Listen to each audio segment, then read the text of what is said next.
Hello champions, welcome to Vedantu Telugu NEET channel. నా పేరు అజయ్ కుమార్, మీ బయాలజీ మాస్టర్ టీచర్. అండ్ ఇవాళ మనం లాస్ట్ సెషన్ చేయబోతున్నాం హ్యూమన్ జీనోమ్ ప్రాజెక్ట్ ఇంకా డిఎన్ఏ ఫింగర్ ప్రింటింగ్ మీద in the molecular basis of inheritance chapter. అయితే నా వాయిస్ అంతా క్లియర్గా ఉందంటే చాట్ సెక్షన్లో ఒక థమ్స్ అప్ ఇచ్చేసేయండి అందరికందరూ. Is my voice clear and audible? Yes. Last కొంచెం మనకి లేట్ అయింది, ఓకే, కొంచెం సెటప్లో లేట్ అయింది కానీ పర్లేదు, మనం స్టార్ట్ చేసుకున్నాం ఫైనల్గా. హలో. ఇంకోటి ఏంటంటే మీది కెమిస్ట్రీ క్లాస్ కూడా ఉండేది కదా, so I thought I will start a little bit late, అంతే, ఇంకేం లేదు.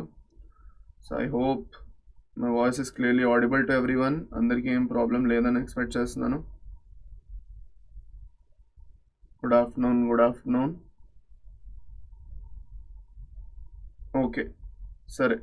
సో అందరూ రెడీనా?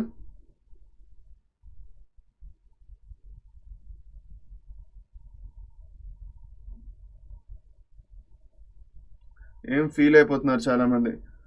భావన ఏమో సార్ క్లాస్ ఇంకా స్టార్ట్ చేయట్లే, మనం మెసేజ్ చేసి వేస్ట్ కదా. సరే ఏంటి సార్ ఎంత late? Okay, so sorry about that. But anyways class అనేది ఫైనల్గా నేను స్టార్ట్ చేస్తాను. సో అందరూ ఇంకా అటెంటివ్గా వినండి ఇంకా. Okay, so human genome project ఇంకా డిఎన్ఏ ఫింగర్ ప్రింటింగ్ ఎందుకు ఇంపార్టెంట్ అంటే వీటి రెండింటి నుంచి క్వశ్చన్స్ వస్తాయి. ఇంకా ఎన్సీఆర్టీ నుంచి డైరెక్ట్గా వస్తుంది. ఇక్కడ మనకి క్వశ్చన్స్ అనేవి డైరెక్ట్గా ఎన్సీఆర్టీ నుంచి వస్తాయి ఇక్కడ. ఓకే, సో అందుకే మనం ఇక్కడ ఎన్సీఆర్టీ చాలా బాగా నేర్చుకోవడం అవసరం. అందుకే ఇవాళ సెషన్లో ఎక్కువగా మనం ఎన్సీఆర్టీ చదువుకుంటూనే నేర్చుకుంటాం. ఎక్కువ నేను మీకు రాయడాలే ఉండవు, ఇది చదువుకుంటూ వెళ్ళడమే, ఎక్కువ రాసి చెప్పేది ఏం లేదు, అది అనమాట. సో అన్నిటికన్నా ఫస్ట్ హ్యూమన్ జీనోమ్ ప్రాజెక్ట్ గురించి మనం మాట్లాడుకుందాం. Okay, that is what is human genome project and why it has a lot of importance in our daily life as well. చూసుకున్నట్లయితే ఇప్పుడు మనది ఏదైతే హ్యూమన్ డిఎన్ఏ ఉన్నదో, మనం ఇప్పటివరకు చదువుకున్నాం, మన హ్యూమన్ డిఎన్ఏ ఏదైతే ఉందో మాక్సిమం అందరిది సేమే. మనం జెనెటిక్ కోడ్ చదువుకుంటున్నప్పుడు జెనెటిక్ కోడ్ యూనివర్సల్ అని చదువుకున్నాం, మీకు గుర్తున్నట్లయితే. ఏదైతే జెనెటిక్ కోడ్ ఉన్నదో ఈ జెనెటిక్ కోడ్ మనం ఏమన్నా యూనివర్సల్ అన్నాం. ఇది ఒక యూనివర్సల్ కోడ్, ఇది ఓకే, అందరిలో ఇట్లనే ఉంటుంది అని చదువుకున్నాం. అలా ఉండడానికి కారణం ఎందుకంటే మన ఏదైతే మన డిఎన్ఏ ఉందో అన్ని ఇన్లీ హ్యూమన్స్ అందరిలో చూసుకున్నట్లయితే 99.9% అందరిలోని సేమే ఉంటుంది. డిఎన్ఏ ఏదైతే సీక్వెన్స్ ఉన్నదో, ఓకే, డిఎన్ఏ ఏదైతే సీక్వెన్స్ ఉన్నదో 99.9% అందరిలోని సేమ్ ఉంటుంది. ద 0.1% ఏదైతే డిఫరెన్స్ వస్తుందో, ఓకే, ఆ 0.1% ఏదైతే డిఫరెన్స్ వస్తుందో that will make all the difference. Actually దానివల్లే మెయిన్ డిఫరెన్స్ అంతా వస్తుంది. కాకపోతే ఇప్పుడు ఆ 0.1% గురించి మనం డిఎన్ఏ ఫింగర్ ప్రింటింగ్లో డిస్కస్ చేసుకుంటాం. ఇక్కడ మనం ఏం డిస్కస్ చేసుకోబోతున్నాం అంటే మన హోల్ ఆఫ్ డిఎన్ఏ ఏదైతే ఉందో ఆ హోల్ ఆఫ్ డిఎన్ఏని సీక్వెన్స్ చేయడం అనేది స్టార్ట్ చేశారు ఈ హ్యూమన్ జీనోమ్ ప్రాజెక్ట్లో. సో అదే మనం డిస్కస్ చేసుకోబోతున్నాం. ఇది స్టార్ట్ అయింది ఎప్పుడు? ఇయర్ 1990లో స్టార్ట్ అయింది. ఒక 13 yearsలో కంప్లీట్ చేస్తాం అనుకున్నారు, కానీ దగ్గర 2006 వరకు అయింది ఇది యాక్చువల్గా. ఓకే, అది అనమాట. సో 1 by 1 దీని గురించి మనం ఇప్పుడు డిస్కస్ చేసుకుందాం రండి. Okay, right. So what is this human genome project? Human genome ప్రాజెక్ట్ని మనం ఒక మెగా ప్రాజెక్ట్ అని కూడా అంటాము. We call it as a mega project.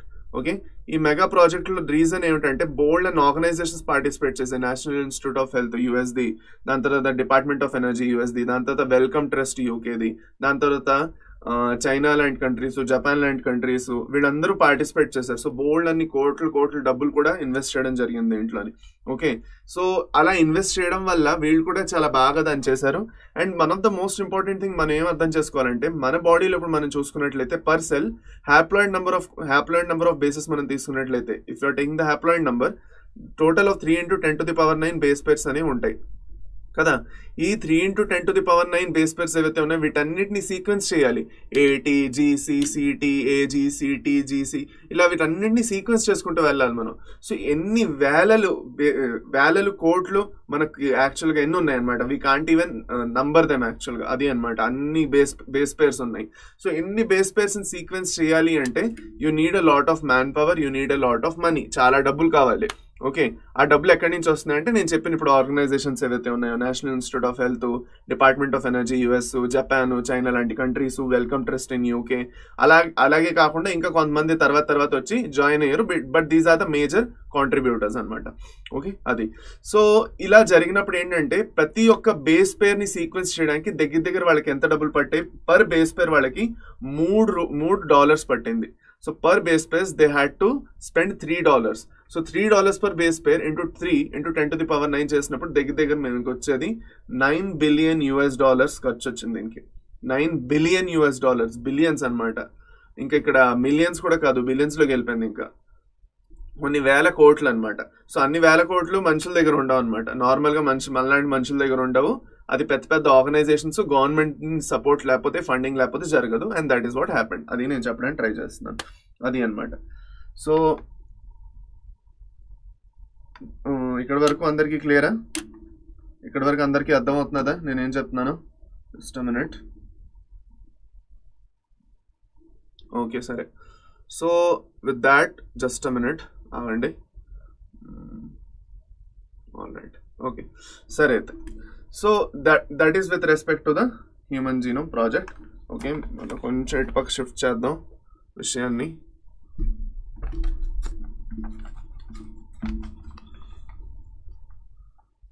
Just a minute. మీ అందరిది కొంచెం చాట్ అది చూస్తూ ఉండాలి కదా మనం రెగ్యులర్గా. దానికోసం కొంచెం కష్టాలు పడాలి.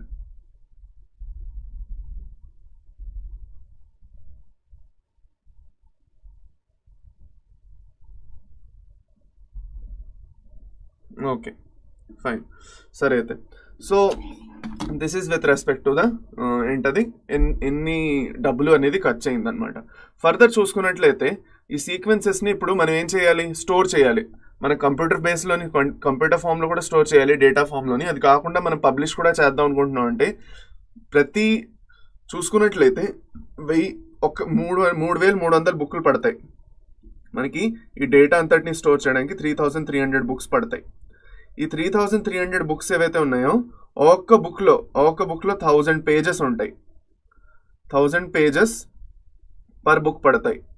ఓకే, ఆ 1000 పేజెస్ పర్ బుక్లోని పర్ పేజ్ మనకి దగ్గర ఓకే, మనకి పర్ బుక్ ఈ 1000 పేజెస్ బుక్లో దగ్గర 1000 లెటర్స్ అనేవి కూడా, 1000 లెటర్స్ని కూడా మనం మెన్షన్ చేయాలి. So each page per page.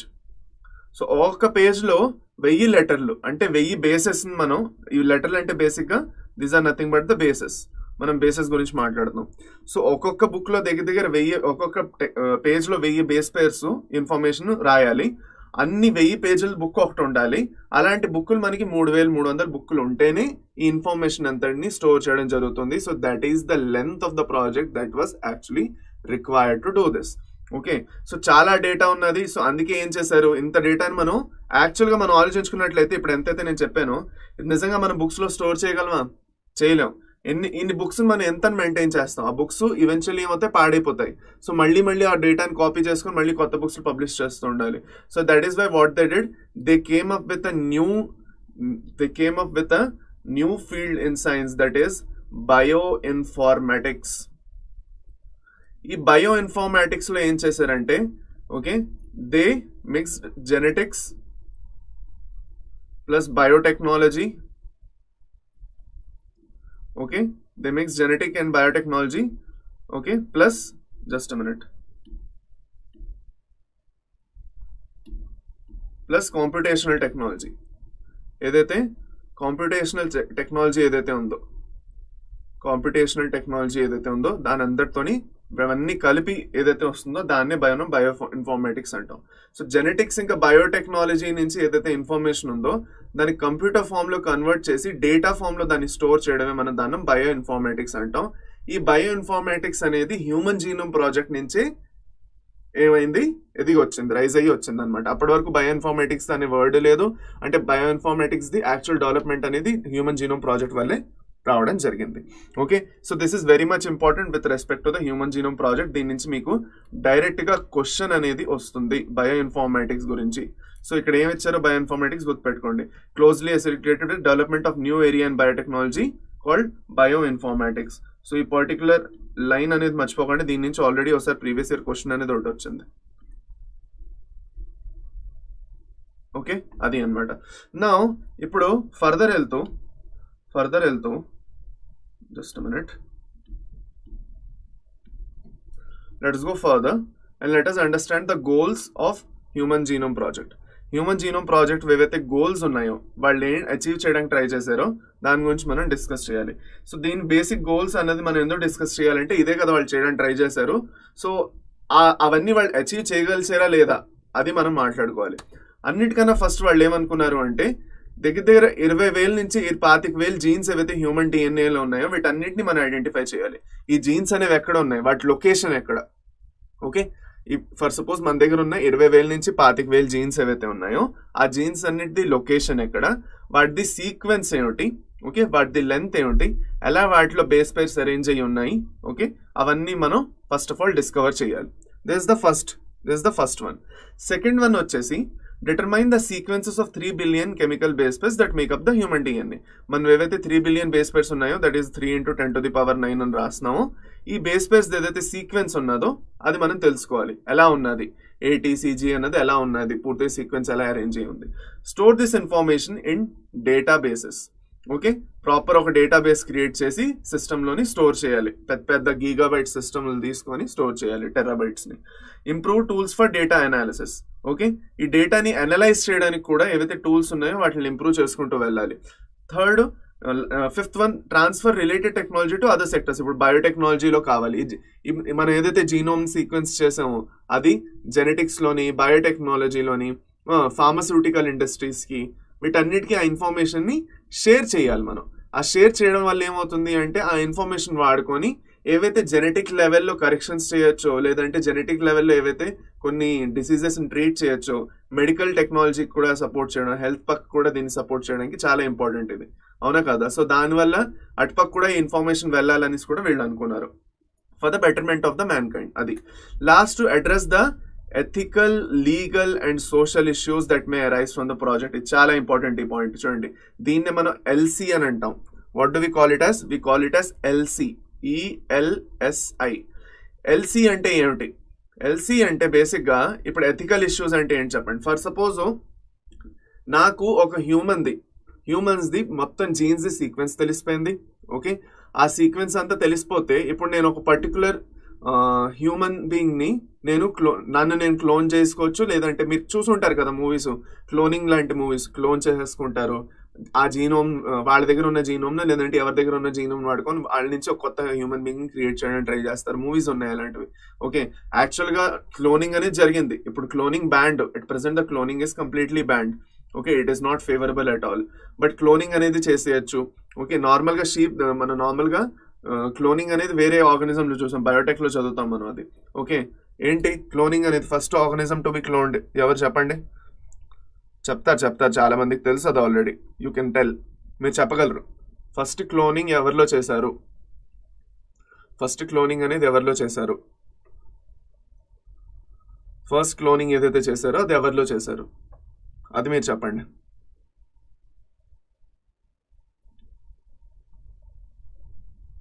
చెప్తారా చెప్పరా?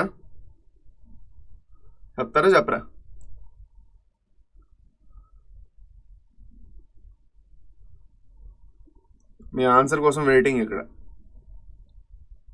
ఓకే, చెప్పండి, మీ టైం తీసుకొని మీరు చెప్పండి. షీప్ అంటే షీప్ పేరేమిటి? ద ఫస్ట్ క్లోన్డ్ యానిమల్ పేరు షీప్ కరెక్టే. ఆ షీప్ది పేరు చెప్పండి నాకు, దేన్నైతే క్లోన్ చేశారో. డైరెక్ట్గా వాళ్ళ అమ్మది ఏదైతే సెల్ ఉందో ఆ సెల్ నుంచి క్లోన్ చేశారు. సో ఆ కొత్త ఆర్గానిజం పేరేమిటి? కొత్త షీప్ది పేరు ఏదో పెట్టారు, ఆ పేరేమిటి? అందరూ షీప్ అని చెప్పేస్తున్నారు. అబ్బా, ఆ షీప్ పేరు కావాలి నాకు. ఓకే, ఆ పేరు చెప్పండి, ఐఎమ్ వెయిటింగ్ ఫర్ దాట్.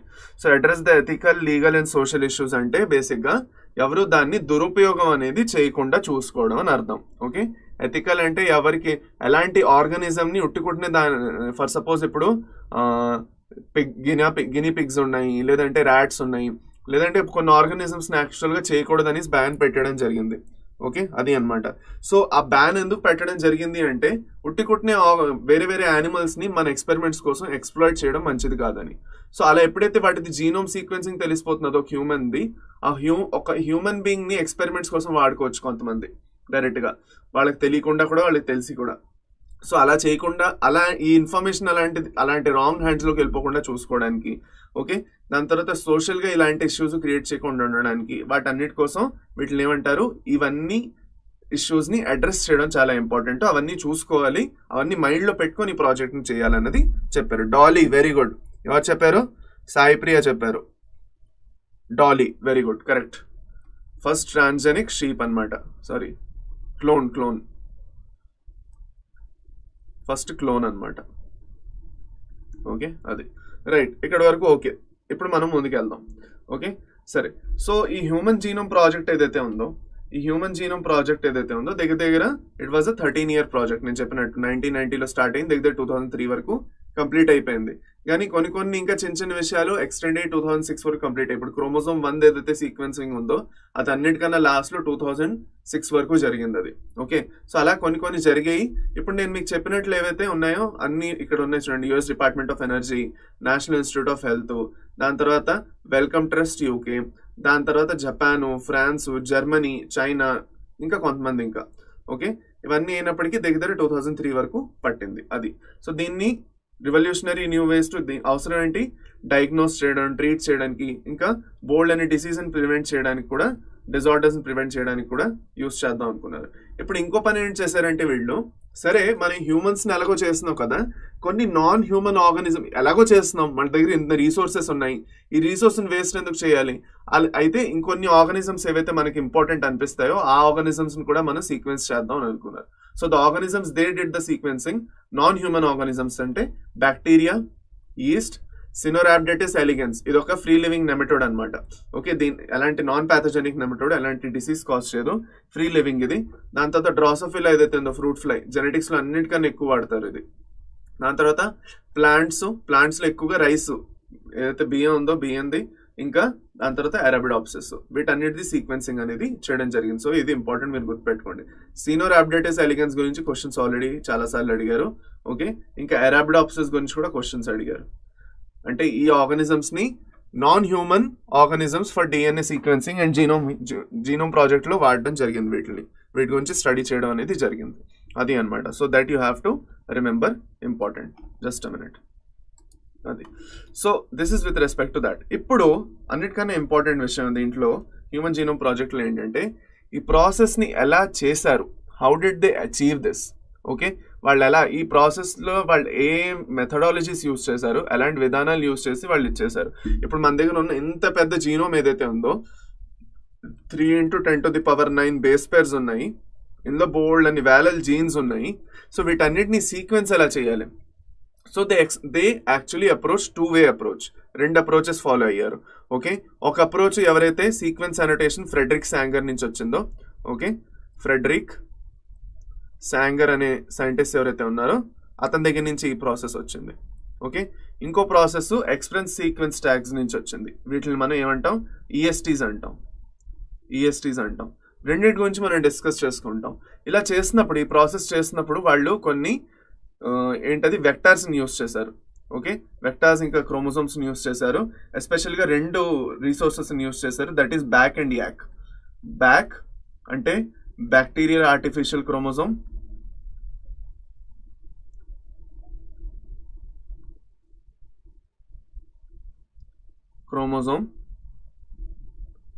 ఇంకా YAC, east artificial chromosome.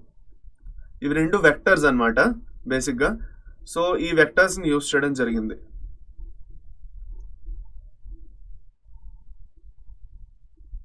Okay, they are basically plasmids లాంటివి అనమాట, కాకపోతే in the form of chromosome, అది. సో వీటిని యూస్ చేయడం జరిగింది ఈ ప్రాసెస్లోని. ఇప్పుడు ఈ 1 by 1 వీటి గురించి అర్థం చేసుకుందాం. ఎక్స్ప్రెస్ సీక్వెన్స్ ట్యాగ్స్ అంటే ఏంటి? ఎక్స్ప్రెస్ సీక్వెన్స్ ట్యాగ్స్ అంటే బేసిక్గా ఇప్పుడు మన దగ్గర ఏవైతే జీన్స్ ఉన్నాయో, ఏ జీన్స్ అయితే యాక్చువల్గా ఆర్ఎన్ఏ ఇంకా ప్రోటీన్స్ కోసం కోడ్ చేస్తాయో వాటిని మాత్రం ఐసోలేట్ చేసి వాటిని సీక్వెన్స్ చేయడం. ఫర్ సపోజ్ దీనికోసం ఎలా చేశారు, ఈ ప్రాసెస్ని ఎలా చేశారు అంటే చెప్తాను చూడండి. ఈ ప్రాసెస్ని ఏం చేశారు అంటే సీక్వెన్స్ అనేది తీసుకున్నారు. This is an mRNA. Okay, mRNA సీక్వెన్సెస్ని తీసుకున్నారు. ఎంఆర్ఎన్ఏ సీక్వెన్సెస్ని తీసుకొని, ఓకే, మనకు తెలిసి ఏంటంటే ఎంఆర్ఎన్ఏ నుంచి ప్రోటీన్స్ వస్తాయి. సో ఇంకొక విషయం ఏంటి తెలుసు అంటే, మన బాడీలో ఉన్న అన్ని మొత్తం డిఎన్ఏ సీక్వెన్స్లోని చాలా తక్కువ, only 2% will code for proteins. ఇప్పుడు చెప్పబోతున్నాను నేను, ఓన్లీ 2% కోడ్స్ ఫర్ ప్రోటీన్స్. అంటే 2%లోనే జీన్స్ ఉన్నాయి, మిగతా అన్నిటిలోని మొత్తం జంక్ డిఎన్ఏ ఉంది. 98% అంతా జంకే, అవసరమే లేదు మనకి. కానీ ఆ తర్వాత ఎంత అవసరమో తెలిసిపోతుంది. డిఎన్ఏ ఫింగర్ ప్రింటింగ్లో మనకి చాలా యూస్ఫుల్ అవుతుంది, అది వేరే విషయం. కాకపోతే 2% ఏదైతే మన జీనోమ్లో 2% ఏదైతే ఉందో ఆ 2% యాక్చువల్గా it will code for protein. That means ఆ 2% mRNA ఫామ్ చేస్తుంది. ఆ 2% నుంచి వచ్చిన దాంట్లో ఇన్ఫర్మేషన్ వాడే ప్రోటీన్స్ మనం ఫామ్ చేసుకుంటున్నాం. ఇప్పుడు ఈ mRNA ఏం చేస్తారు, ఈ mRNA వీళ్ళు పని చేశారు. వీళ్ళు ఏం చేశారంటే దీన్ని రివర్స్ ట్రాన్స్క్రిప్షన్ చేశారు. బోల్డ్ అని mRNAలు ఏవైతే ఉన్నాయో వాటిని ఐసోలేట్ చేసి రివర్స్ ట్రాన్స్క్రిప్షన్ అనేది చేశారు. సో రివర్స్ ట్రాన్స్క్రిప్షన్ చేసిన తర్వాత ఓకే మనకేమొచ్చింది, డిఎన్ఏ అనేది వచ్చింది. But the DNA is a single standard DNA. Okay, so ఈ సింగిల్ స్టాండర్డ్ డిఎన్ఏని ఏం చేశారు, జస్ట్ అ మినిట్, దీనిలోనే సీక్వెన్సెస్ని స్టడీ చేయొచ్చు. ఇంకోటి ఏంటంటే పీసీఆర్ మెథడ్ ఏదైతే ఉందో, యాంప్లిఫికేషన్ మెథడ్ ఏదైతే ఉందో పీసీఆర్ త్రూగా దాన్ని ఏం చేశారంటే దాంట్లో డబుల్ స్టాండర్డ్స్ని యాడ్ చేశారు. సో డబుల్ స్టాండర్డ్స్ని యాడ్ చేసుకుంటూ వెళ్ళి డబుల్ స్టాండర్డ్ డిఎన్ఏని ఎస్ఎస్డిఎన్ఏ నుంచి డిఎస్డిఎన్ఏ ఫామ్ చేశారు. ఇప్పుడు ఈ డిఎన్ఏ ఏదైతే ఉందో this DNA will give all the information regarding the jeans in our body. A jeans గురించి ఎలాంటి ఇన్ఫర్మేషన్ కావాలన్నా మన బాడీలోని సపోజ్ ఏ సెల్ తీసుకున్నా కూడా అందులో మనకి ఈ సీక్వెన్స్ అనేది దొరికిపోతుంది. So these sequences will contain all the genes that are required. అది అనమాట. సో డైరెక్ట్గా ఎంఆర్ఎన్ఏని రివర్స్ ట్రాన్స్క్రిప్షన్ చేసి సింగిల్ స్టాండర్డ్ డిఎన్ఏని డబుల్ స్టాండర్డ్ డిఎన్ఏగా మార్చి దాంట్లో ఉన్న సీక్వెన్స్ని కనిపెట్టుకోవడం జరిగింది. సో ఇది చిన్న చిన్న ట్యాగ్స్ కింద ట్యాగ్స్ ఫామ్లో చేస్తారు కాబట్టి దాన్ని ESTs or expressed sequencing sequence tags అంటారు. ఈ ఎంఆర్ఎన్ఏస్ని ఏంటంటారు, ఎక్స్ప్రెస్డ్ సీక్వెన్స్ ట్యాగ్స్ అని అంటారు. అర్థమైందా? ఇక్కడ ఎక్స్ప్రెస్డ్ సీక్వెన్స్ ట్యాగ్స్ అంటే ఏంటో అర్థమైందా? ఎక్స్ప్రెస్డ్ సీక్వెన్స్ ట్యాగ్స్ అంటే ఏమిటో అర్థమైందా? Is it clear or not? Is it clear or not?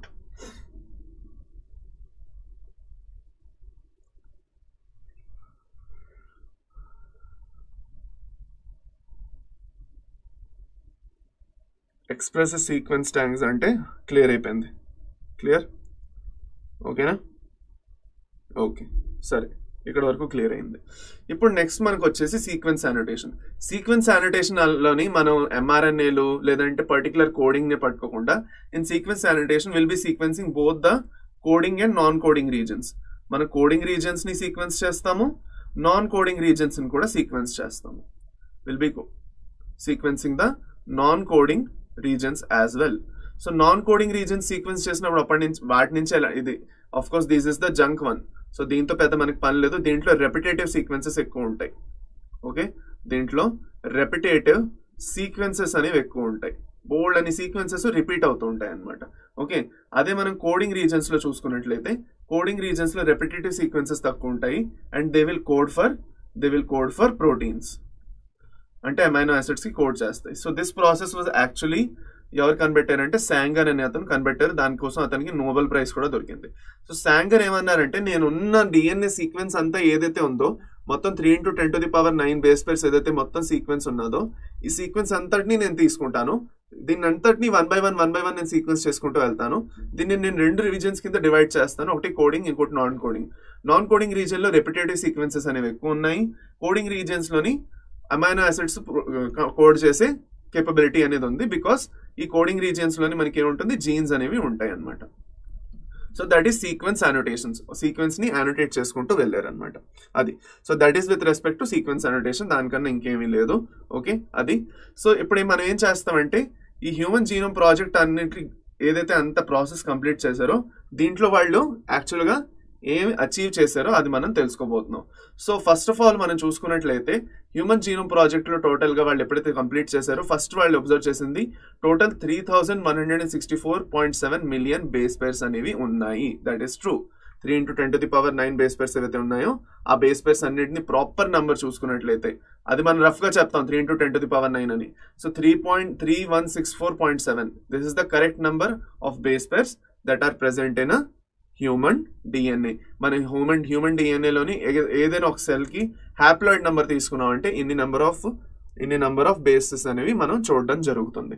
Okay, దాని తర్వాత the average gene consist of 3000 bases. దగ్గర ఒక్కొక్క జీన్లో తీసుకున్నట్లయితే 3000 బేసెస్ ఉంటాయి. అయితే ఈ ఒక్కొక్క జీన్లోని ప్రతి జీన్లోని 3000 బేసెస్ ఉండవు. కొన్ని జీన్స్లో చాలా ఎక్కువ నెంబర్ ఆఫ్ బేసెస్ ఉంటాయి. సో అలా ఆలోచించుకున్నట్లయితే 25 మనకి ఉన్న జీన్స్ ఇంకా బేసెస్కి టాలీ అవ్వదు.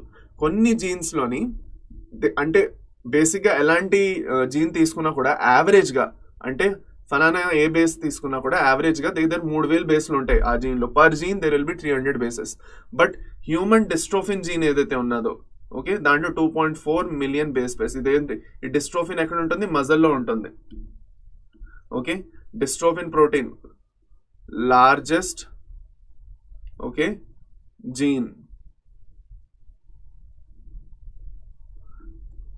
డిస్ట్రోఫిన్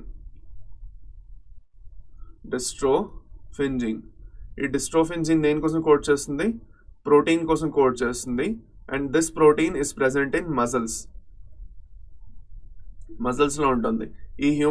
ఈ డిస్ట్రోఫిన్ ప్రోటీన్ లేకపోవడం వల్ల లేదంటే దీంట్లోనే ఎలాంటిది ప్రాబ్లం అవడం వల్ల మనకి ఏమొస్తుంది? There is a disorder. It's a genetic disorder అన్నమాట. హ్యూమన్ డిస్ట్రోఫిన్ ప్రోటీన్ అనేది డిస్టర్బ్ అవడం వల్ల ఒక జెనెటిక్ డిజార్డర్ అనేది వస్తుంది అనమాట. ఓకే సో ఆ జెనెటిక్ డిజార్డర్ ఏదో అది కూడా మీరు కింద కమెంట్ సెక్షన్ లో చెప్తారు. పదండి next. The total number of jeans estimated at 30,000 much lower than the previous estimates. వాళ్ళు ఏమనుకున్నారంటే 80,000 నుంచి దగ్గర 1,40,000 జీన్స్ ఉంటాయని అనుకున్నారు. 80,000 నుంచి 1,40,000 జీన్స్ ఉంటాయని అనుకున్నారు. బట్ యాక్చువల్గా ఉన్న జీన్స్ అన్ని 30,000 జీన్స్ మాత్రమే ఉన్నాయి అంతే. సో ఫస్ట్ స్టార్ట్ చేసినప్పుడు 20,000 నుంచి 25,000 జీన్స్ ఏవైతే ఉన్నాయో వాళ్ళు చేద్దాం అనుకున్నారు. చేసినప్పుడు ఒక్కొక్క దాంట్లోని 3,000 బేస్లు ఉన్నాయి అంటే అలా అయితే బోల్డ్ అని జీన్స్ ఉంటాయి. దగ్గర 80,000 నుంచి 1,40,000 వరకు జీన్స్ ఉండొచ్చు అని అనుకున్నారు. బట్ 30,000 జీన్స్ ఉన్నాయి. ఈ 30,000 జీన్స్ లో ఏదైతే న్యూక్లియోటైడ్స్ ఉన్నాయో, న్యూక్లియోటైడ్ బేసెస్ ఏవైతే ఉన్నాయో, సీక్వెన్స్ అనేది 99% అన్ని హ్యూమన్ బీయింగ్స్ లోని సేమ్ గా ఉంటుంది. ఇది చాలా ఇంపార్టెంట్. దాని తర్వాత the functions are unknown for over 50% of the genes. అంటే దగ్గర 30,000 జీన్స్ లోని ఓన్లీ 15,000 జీన్స్ ద ఫంక్షన్స్ మనం ఎప్పటివరకు తెలుసుకోగలిచాం. మిగతా 15,000 ఏవైతే ఉన్నాయో, మిగతా 15,000 జీన్స్ ఏవైతే ఉన్నాయో వాటి ఫంక్షన్స్ కూడా తెలియవు. అవి ఏం చేస్తున్నాయి మన బాడీలో తెలియవు. They are doing some function. ఆ 15,000 జీన్స్ యాక్చువల్గా ఏం ఫంక్షన్ చేస్తున్నాయి ఇప్పటివరకు కనుక్కోలేదు. ఇంకా 1 by 1 తెలుసుకుంటున్నారు ఇంకాను. సో 50% తెలుసుకోగలిచారు అనమాట. అది అంత కష్టంగా ఉన్నది అనమాట ప్రాసెస్. అర్థం చేసుకోవాలి మీరు. Okay next. దాని తర్వాత only 2% of the genome codes for proteins. నేను చెప్పే 98% అంత జీన్ ఏదైతే ఉన్నదో it is the junk DNA. దీన్ని మనం జంక్ అంటాం. ఈ జంక్ అనేది రిపిటేటివ్ సీక్వెన్సెస్ తో నిండిపోయి ఉంది. దాని గురించి నేను చెప్తాను, బట్ కీప్ లుకింగ్. దీని తర్వాత repeated sequence makeup very large portion of human genome. Repeated sequences అనేవి బోల్డ్ ఉన్నాయి. గడికి రిపీట్ అవుతూ ఉంటాయి సీక్వెన్స్. CG80 ఇలా సీక్వెన్స్ ఒకటి ఉన్నది. ఓకే ఈ సీక్వెన్స్ ఏంటి? CG80. ఓకే ఒక్క నిమిషం. ఈ రిపిటేషన్ లో కూడా కొంచెం ప్యాటర్న్స్ ఉన్నాయి, చెప్తాను అది కూడాను. CG80 చూసుకున్నట్లయితే అలా కంటిన్యూస్ గా రిపీట్ అవుతున్నాయి. సో ఇలాంటి రిపిటేటివ్ సీక్వెన్సెస్ అనేవి మనకి బోల్డ్ ఉన్నాయి డిఎన్ఏలోని. సో ఇది యాక్చువల్గా ఎందుకు అవసరం మనకి? ఈ సీక్వెన్సెస్ అన్ని ఎక్కువగా జంక్ లోనే ఉన్నాయి కదా. సో ఈ సీక్వెన్సెస్ వల్ల మనకి ఏంటి పెద్ద యూస్ అంటే ఇది యాక్చువల్గా మనకి డిఎన్ఏ ఫింగర్ ప్రింటింగ్ లో చాలా యూస్ఫుల్ అవుతాయి. ఇది నేను చెప్పేసిస్తాను మీకు. Keep looking. నెక్స్ట్ చూసుకున్నట్లయితే ఇక్కడ వరకు మనకి క్లియర్ అయింది. ఇప్పుడు నెక్స్ట్ మనం చూసుకుందాం. Repetitive sequences are stretches of DNA sequences that are repeated many times. చాలా సార్లు repeat, some times 100 to 1000 times. నేను 3 సార్లు చూపించాను. ఇక్కడ 100 నుంచి 1000 టైమ్స్ వరకు రిపీట్ అవ్వచ్చు. So they are thought to have no direct coding functions but they shed light on chromosome structure, dynamics and evolution. అది అనమాట. Now chromosome 1 has most number of genes 2968 genes. అన్నిటికన్నా ఎక్కువ నెంబర్ ఆఫ్ జీన్స్ ఎందులో ఉంటాయి? Chromosome 1 లో ఉంటాయి. 2968 jeans ఉంటాయి. ఇంకా అన్నిటికన్నా తక్కువ జీన్స్ క్రోమోజోమ్ Y. ఎందుకంటే చిన్నది కూడా కదా. Y క్రోమోజోమ్ మనకు తెలుసు చాలా చిన్నది. Telocentric chromosome, almost it's a telocentric chromosome. చాలా చిన్న క్రోమోజోమ్. సో అంత చిన్న క్రోమోజోమ్ ఉండడం వల్ల అందులో జస్ట్ 231 ఏమి ఉంటాయి? జీన్స్ మాత్రమే ఉంటాయి. అది అన్నమాట. దీని తర్వాత ఒక ఇంపార్టెంట్ విషయం మనం మాట్లాడుకోవాలి. That is the single nucleotide polymorphism. Okay ఇప్పుడు సింగిల్ న్యూక్లియోటైడ్ పాలిమార్ఫిజమ్స్ గురించి అర్థం చేసుకోవడానికి ఒక ఎగ్జాంపుల్ తీసుకుంటున్నాను నేను. ఓకే సింగిల్ న్యూక్లియోటైడ్ పాలిమార్ఫిజమ్స్ గురించి నేను ఒక ఎగ్జాంపుల్ అనేది తీసుకుంటాను. Okay fine. ఇప్పుడు ఫర్ సపోజ్ 3 ఫ్రెండ్స్ ఉన్నారు. ఓకే ఒకడు రమేష్, ఇంకొకడు మహేష్, ఇంకొకడు సురేష్. ముగ్గురు ఫ్రెండ్స్ ఉన్నారు. ఓకేనా, ముగ్గురు ఫ్రెండ్స్ ఉన్నారు. ఏంటి, రమేష్, మహేష్, సురేష్ అని ముగ్గురు ఉన్నారు.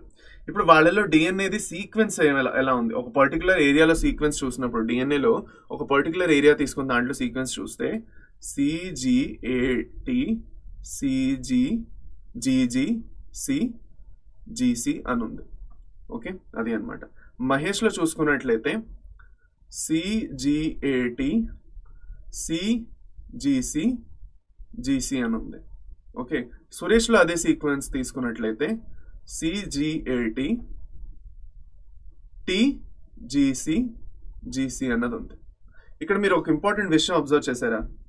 ఇక్కడ మీరు అబ్జర్వ్ చేసుకున్నట్లయితే ఒక ఇంపార్టెంట్ విషయం ఏంటా ఇంపార్టెంట్ విషయం మీరు అబ్జర్వ్ చేయడానికి, CGAT వరకు బాగుంది, GC కూడా సేమ్ ఉంది.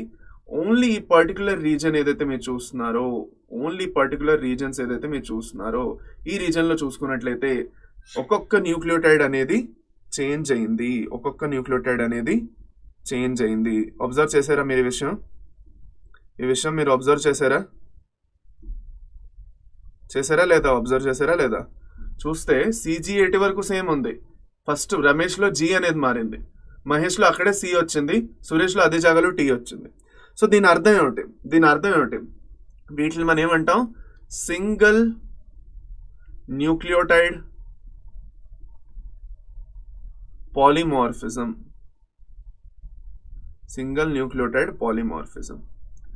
ఈ సింగిల్ న్యూక్లియోటైడ్ పాలిమార్ఫిజమ్స్ అంటే ఒక్కొక్క న్యూక్లియోటైడ్ లో చేంజ్ రావడం వల్ల సీక్వెన్స్ లోని చేంజ్ వచ్చాడు అనమాట. అంటే మొత్తం అంతా సేమే ఉన్నది, కానీ ఈ పర్టికులర్ బేస్ చేంజ్ అవడం వల్ల సీక్వెన్స్ ది మీనింగే చేంజ్ అయిపోయింది. అవునా కాదా? ఒక్క బేస్ పేరు చేంజ్ చేయగలదు. మనం పాయింట్ మ్యూటేషన్స్ లో చదువుకున్నాం. పాయింట్ మ్యూటేషన్ లో మనం చదువుకుంది ఏంటి, GAG సీక్వెన్స్ లోని గ్లూటామిన్ ని కోడ్ చేస్తుంది హ్యూమన్స్ లో హిమోగ్లోబిన్ లో. ఓకే, అదే ఆ GAG GUG అయిపోయింది అనుకోండి, ఏమవుతుంది, ఇట్ విల్ కోడ్ ఫర్ వాలిన్. ఇలా ఉన్నప్పుడు RBCs నార్మల్గా ఉంటాయి. ఇలా ఉన్నప్పుడు RBCs ఏమవుతాయి, సికల్ సెల్డ్ అయిపోతాయి. సికల్ షేప్డ్ RBCs వస్తాయి. అనేవి వస్తాయి. సికల్ సెల్ అనేవి మనం చదువుకున్నాం. So even the one nucleotide change can make a huge difference. అవునా కాదా? సో ఆ 1 న్యూక్లియోటైడ్ డిఫరెన్స్ ఏదైతే క్రియేట్ అవుతుందో అలాంటివి దగ్గర 1.4 మిలియన్ పాలిమార్ఫిజమ్స్ అనేవి చూడడం జరిగింది. ఈ 1.4 మిలియన్ పాలిమార్ఫిజమ్స్ గురించి నేను ఏదైతే మాట్లాడుతున్నానో, ఓకే, హ్యూమన్ డిఎన్ఏలోని ఇవి ఎక్కడెక్కడ ఉంటాయంటే they will be present in both coding and non coding regions. Both ఇద్దరిలోనే ఉంటుంది ఇది. కోడింగ్ ముందు మనం ఏం చూసుకున్నాం, రెపిటేటివ్ సీక్వెన్సెస్ ఏవైతే చాలా బాగా రిపీట్ అవుతున్నాయో అవి ఓన్లీ నాన్ కోడింగ్ రీజన్స్ లోనే ఉంటాయి, జంక్ డిఎన్ఏలో ఉంటాయని చెప్పాను. కాకపోతే ఈ సింగిల్ న్యూక్లియోటైడ్ పాలిమార్ఫిజమ్స్ అనేవి కోడింగ్ రీజన్స్ ఇంకా నాన్ కోడింగ్ రీజన్స్ రెండింటిలోనే. కోడింగ్ రీజన్స్ లో ఉన్నాయి కాబట్టే కదా అది కోడ్ చేసినప్పుడు గ్లూటామిన్ నుంచి వాలిన్ లో చేంజ్ అయినప్పుడు చాలా పెద్ద ప్రాబ్లం అయిపోయింది ఇక్కడ. సో కోడింగ్ ఇంకా నాన్ కోడింగ్ రీజన్స్ లో రెండింటిలో ఉన్నాయి. కాకపోతే if it is in a non coding region there is not an issue, because అది కోడే చేయట్లేదు కాబట్టి అది ఎలా ఉన్నా పర్వాలేదు మనకి. అది కోడింగ్ రీజన్ లో వచ్చేస్తేనే ప్రాబ్లం. సో రేర్ గా కోడింగ్ రీజన్స్ లో ఉంటాయి, కాకపోతే ఎక్కువగా నాన్ కోడింగ్ రీజన్స్ లో అయితే ఉన్నప్పుడు కూడా మనకు తెలియదు. అండ్ బికాస్ చూడండి, ఒక ఇంపార్టెంట్ విషయం నేను మీకు ఇక్కడ చెప్పాను. అండ్ మనది 2% ఏదైతే ఉందో అది కోడింగ్ రీజన్, మిగతా 98% జంక్ డిఎన్ఏ. సో ఈ జంక్ డిఎన్ఏలో ఎంత జరిగిపోయినా మనకు తెలియదు అది, because it is not getting expressed. అది ఎక్స్ప్రెస్ అవ్వదు, ప్రోటీన్ రాదు దాని నుంచి. 2% లైట్ గా వచ్చినా కూడా మనకు తెలిసిపోతుంది, ఎందుకంటే కోడింగ్ అనేది జరుగుతున్నది, ప్రోటీన్ సీక్వెన్స్ మారిపోయి ఇలా నార్మల్ ఆర్బీసీ సికల్ షేప్ అయిపోవచ్చు.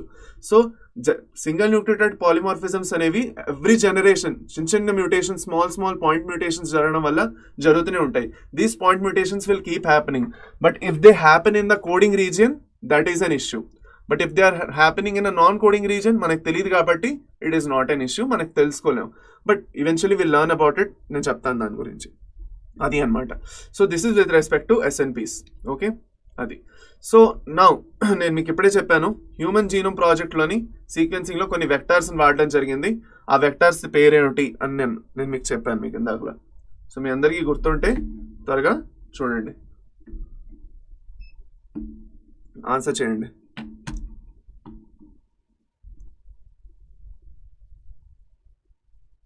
అందరికీ ఈ విషయం అర్థమైందా? హ్యూమన్ జీనోమ్ ప్రాజెక్ట్తో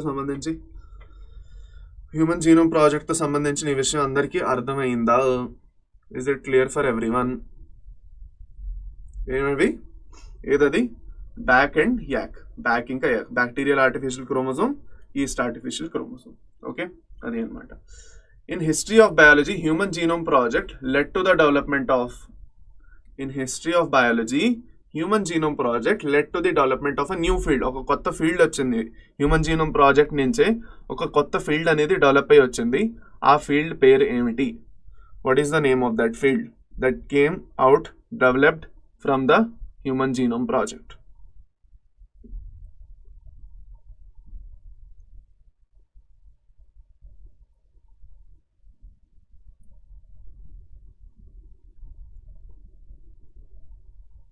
ఏది? బయో ఇన్ఫార్మేటిక్స్. సో ఇక్కడితోటి మంది హ్యూమన్ జీనోమ్ ప్రాజెక్ట్ అనేది కంప్లీట్ అయింది. సో హ్యూమన్ జీనోమ్ ప్రాజెక్ట్తో సంబంధించిన ఎలాంటి డౌట్స్ ఏమైనా ఉన్నాయా? యాక్చువల్గా మీలో చూస్తున్నాను చాలా మంది డౌట్లు అడగట్లేదు. అన్ని క్లియర్గా అర్థమైపోతున్నాయా? అస్సలు ఒక్క డౌట్ కూడా ఉండట్లేదా? ఒక్క డౌట్ కూడా లేదా మీకు? సరే, ఓకే. క్వశ్చన్ సాల్వ్ చేసినప్పుడు మాత్రం ప్రాబ్లం అవ్వకూడదు. మీకు డౌట్స్ లేకపోయినా పర్లేదు, కానీ క్వశ్చన్ సాల్వ్ చేసినప్పుడు మాత్రం మీకు ప్రాబ్లం అవ్వకూడదు. సో ఇక్కడ వరకు అందరికీ క్లియరా? హ్యూమన్ జీనోమ్ ప్రాజెక్ట్ హెచ్జిపి అందరికీ క్లియరా?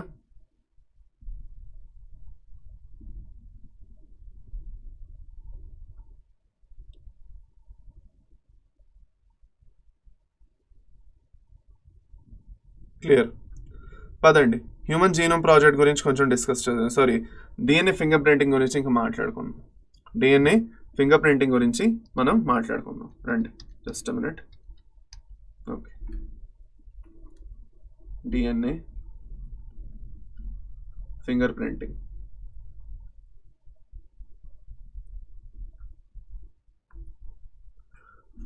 వర్డ్ ఏదైతే ఫింగర్ ప్రింటింగ్ వర్డ్ ఉందో దాని నుంచి మనం ఏం తెలుసుకుంటాం? Finger prints. ఓకే, ఈ ఫింగర్ ప్రింట్స్ దేనికి వాడతాం? Lot of purposes. Okay, the first purpose being the forensics అనమాట.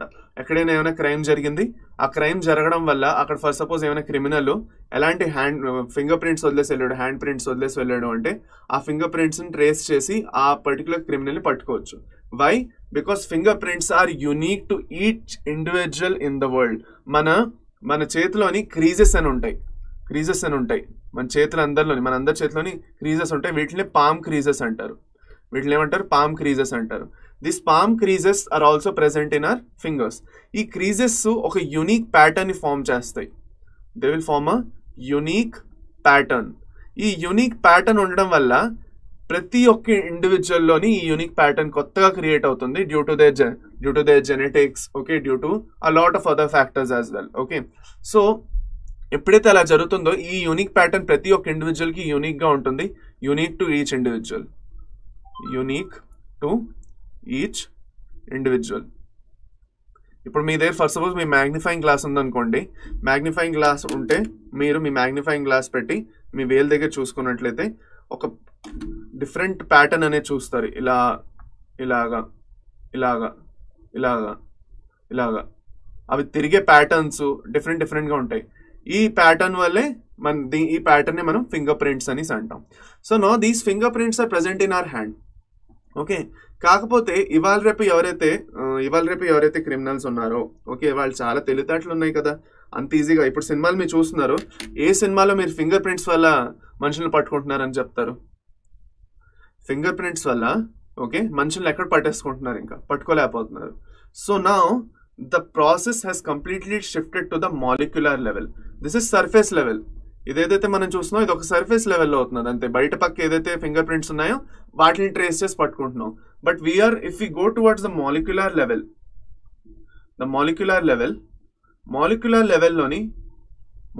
లెవెల్లోని ఏదైతే ఉందో దాన్ని చేంజ్ చేయలేం కదా. ఏదైతే మన సెల్లో ఉన్న కాంపోజిషన్ ఏదైతే ఉందో డిఎన్ఏది, దాన్ని అయితే చేంజ్ చేయలేం. And that is what happens in DNA finger printing.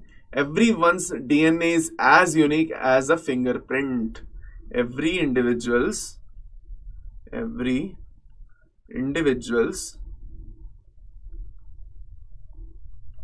DNA is as unique as there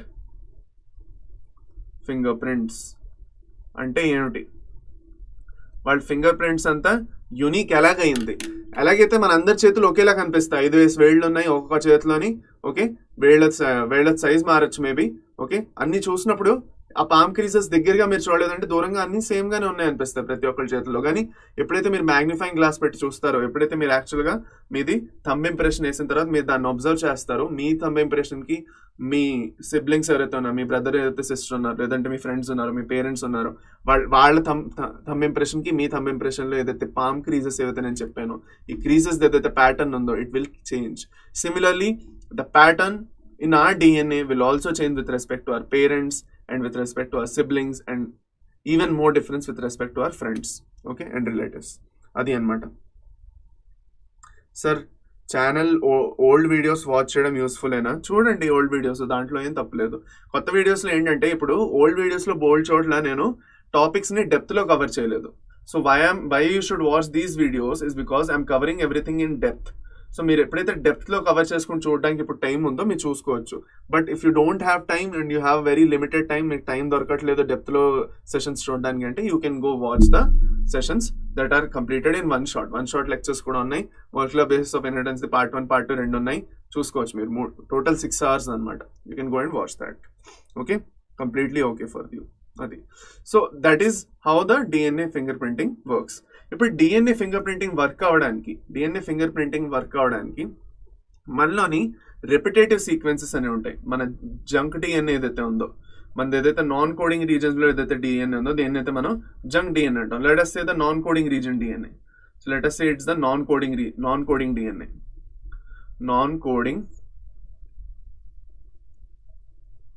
DNA. ఈ నాన్ కోడింగ్ డిఎన్ఏ ఏదైతే ఉందో, ఈ నాన్ కోడింగ్ డిఎన్ఏలోని బోల్డ్ అని సీక్వెన్స్ రిపీట్ అవుతుంటాయి. There are a lot of repetitive అవండి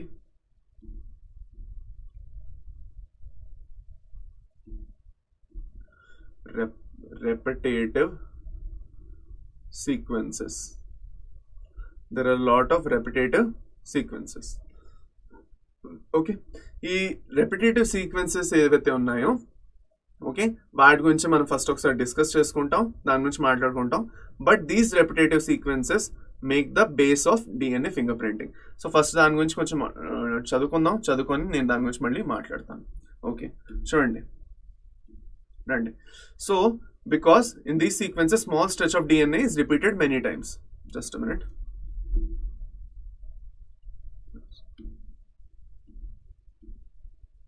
ఇక్కడ ఏం జరుగుతున్నది, స్మాల్ స్ట్రెచ్ ఆఫ్ డిఎన్ఏ, చిన్న పార్ట్ ఆఫ్ డిఎన్ఏ నేను చెప్పినట్టు CG80 అలా రిపీట్ అవుతున్నది అది. So these repeated are separated from the bulk genomic DNA as different peaks during density gradient centrifugation. Centrifugation చేసిన తర్వాత చూసుకున్నట్లయితే ఒక గ్రాఫ్ వేసినప్పుడు, ఓకే, బల్క్ డిఎన్ఏ వదిలేసి మిగతా ఏదైతే ఇది ఉందో, ఓకే, ఇక్కడ పీక్స్ లో కనిపిస్తుంది అనమాట. ఇది ఈ పీక్ ఏదైతే మీరు చూస్తున్నారో this is the repetitive DNA. ఇది రెపిటేటివ్ డిఎన్ఏ.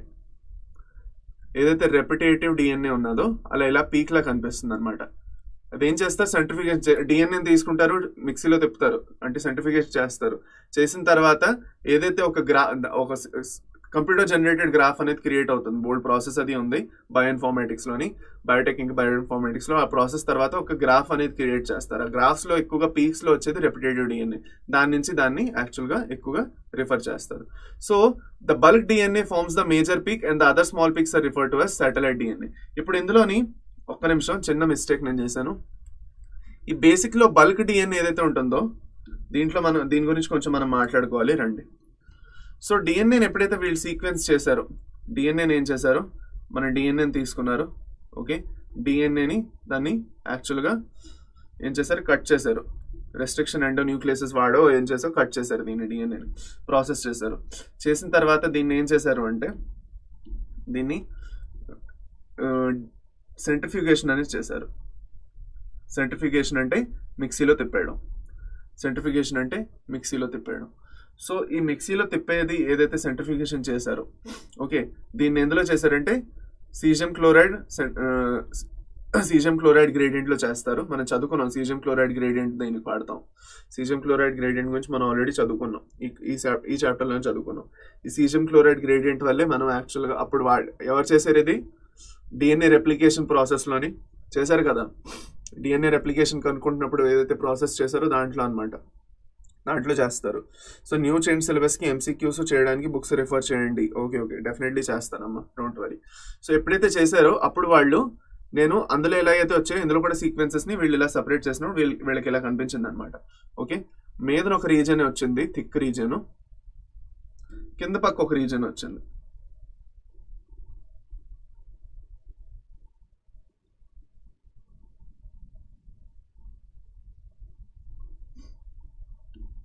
ఇప్పుడు కింద పక్క రీజన్ ఏదైతే ఉందో అది చూసుకున్నట్లయితే అది కోడింగ్ రీజన్ ఇది. ఓకే, కోడింగ్ రీజన్ ఇది. ఈ కోడింగ్ రీజన్లో ఏం జరిగింది అంటే, ఈ కోడింగ్ రీజన్లో ఎక్కువగా వాళ్ళు చూసింది ఏమిటి? What did the see? That the GC rich, it is GC rich అంటే గోనైన్ ఇంకా సైటోసిన్ ఎక్కువ ఉన్నది. సో ఆ బరువుగా ఇంకా హైడ్రోజన్ బాండ్స్ కూడా ఎక్కువ ఉన్నాయి. సో కింద పక్క వస్తుంది అది. మీద రీజన్లో చూసుకున్నట్లయితే ఇట్ ఈస్ AT రిచ్. ఈ AT రిచ్ అనేది ఎక్కువగా రెపిటేటివ్ సీక్వెన్సెస్ ఇందులో ఎక్కువగా ఉన్నాయి. So that is the junk DNA. ఇక్కడ రెపిటేటివ్ సీక్వెన్సెస్ ఎక్కువ ఉంటాయి. So this is the junk one. Okay, అది అనమాట.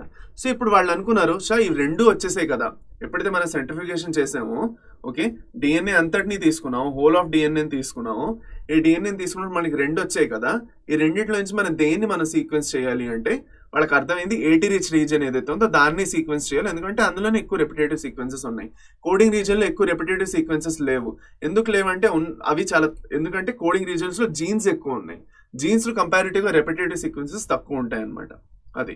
సో రెపిటేటివ్ సీక్వెన్సెస్ అంటే ఫర్ సపోజ్ CGAT అనేసి CGAT, GCAT, మళ్ళీ CGAT, ఓకే, మళ్ళీ GCAT. సో ఇక్కడ మీరు చూసుకున్నట్లయితే ఏం జరుగుతుంది అంటే మీకు ఇక్కడ ఈ సీక్వెన్సెస్ ఏవైతే ఉన్నాయో దీంట్లో చూసుకున్నట్లయితే ఆల్టర్నేటివ్గా కూడా రిపీట్ అవ్వచ్చు, లేదంటే కంటిన్యూస్గా కూడా రిపీట్ అవ్వచ్చు, లేదంటే CGAT కూడా పక్కన వచ్చేయచ్చు, మూడోసారి కూడా CGAT వచ్చేయచ్చు. ఎప్పుడైతే DNA చదువుతున్నామో మనం అలా చదువుతుంటూ సీక్వెన్స్ చేసుకుంటూ వెళ్తున్నప్పుడు కంటిన్యూస్గా వస్తే ఏవైతే వస్తున్నాయో వీటిని మనం టాండెమ్ రిపీట్స్ అంటాం. వీటిని మనం ఏమంటాం? టాండెమ్ రిపీట్స్ అంటాం. వీటిని మనం VNTRs అని కూడా చదువుకుంటాం. నేను చెప్పేస్తాను మీకు అది. సో ఇక్కడ ఏదైతే రీజన్ ఉందో దీన్ని మనం శాటిలైట్ DNA అంటాం. ఏదైతే DNA మనకి యూజ్ లేదో ఆ శాటిలైట్ DNAలో కూడా mini satellite, micro satellite DNAs అని మనం ఫర్దర్ దాన్ని డివైడ్ చేస్తాం. ఓకే, దాని గురించి నేను ఇప్పుడు చెప్తాను చూడండి.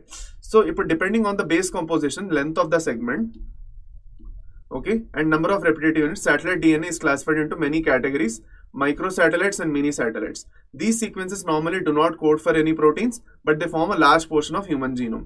These sequences show high degree of polymorphism and form the basis of DNA fingerprinting. Polymorphism అంటే నేను సింగిల్ న్యూక్లియోటైడ్ పాలిమార్ఫిజం ఎలా అయితే చూపించానో అలాగే రిపీట్స్ లో పాలిమార్ఫిజం అనేది కనిపిస్తుంది.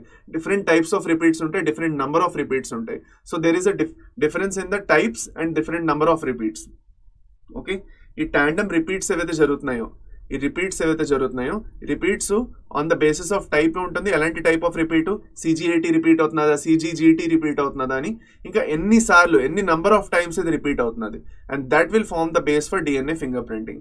ఎలాంటి టైప్ ఆఫ్ రిపీట్, ఎన్ని number of repeat, type of రిపీట్లో ఎన్ని నంబర్ ఆఫ్ బేసెస్ ఉండొచ్చు, 16 బేసెస్ ఉన్నాయా, 20 బేసెస్ ఉన్నాయా, ఆ సీక్వెన్స్ అంతా ఫర్ సపోజ్ ఒక పర్టికులర్ పెద్ద సీక్వెన్స్ తీసుకున్నాను నేను, ఆ 16 బేసెస్ సీక్వెన్స్ ఏదైతే ఉందో, బేస్ పేర్ సీక్వెన్స్ ఏదైతే ఉందో మళ్ళీ రిపీట్ అవుతుంది ఇంకో చోట, అలా ఎన్నిసార్లు అది రిపీట్ అవుతున్నది. సో అవి రెండు మనం యాక్చువల్గా చూసుకుంటాం ఇన్ DNA ఫింగర్ ప్రింటింగ్. అది అనమాట. దీని గురించి ఇంకా డీటెయిల్గా మీకు అర్థం అవుతుంది ఎప్పుడైతే మనం VNTRs గురించి ఇప్పుడు డిస్కస్ చేసుకోబోతున్నాం. వేరియబుల్ నెంబర్ టాండమ్ రిపీట్స్ అంటాము. సో అది నేను డిస్కస్ చేసినప్పుడు మీకు ఇంకా క్లియర్గా అర్థం అవుతుంది. ఇప్పుడు మన DNA అనేది ఏదైతే ఉన్నదో మనం ఎక్కడి నుంచైనా మనం ఎక్స్ట్రాక్ట్ చేయొచ్చు. ఎక్కడెక్కడి నుంచి చేయొచ్చు?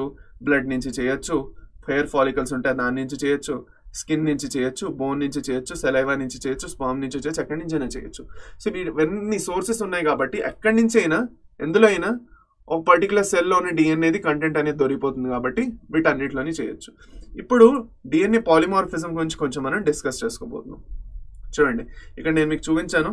ఓకే, ఇక్కడ ఇది ఏదైతే శాటిలైట్ DNA ఉన్నదో ఈ శాటిలైట్ DNA మనకు చాలా ఇంపార్టెంట్ అనమాట. ఈ శాటిలైట్ డిఎన్ఏ ఏదైతే ఉందో that is very much important. దీని నుంచే మన DNA finger printing the basis అనేది క్రియేట్ అవుతుంది. ఇప్పుడు గోయింగ్ ఫర్దర్ డిఎన్ఏ పాలిమార్ఫిజం గురించి మనం అర్థం చేసుకోవాలి.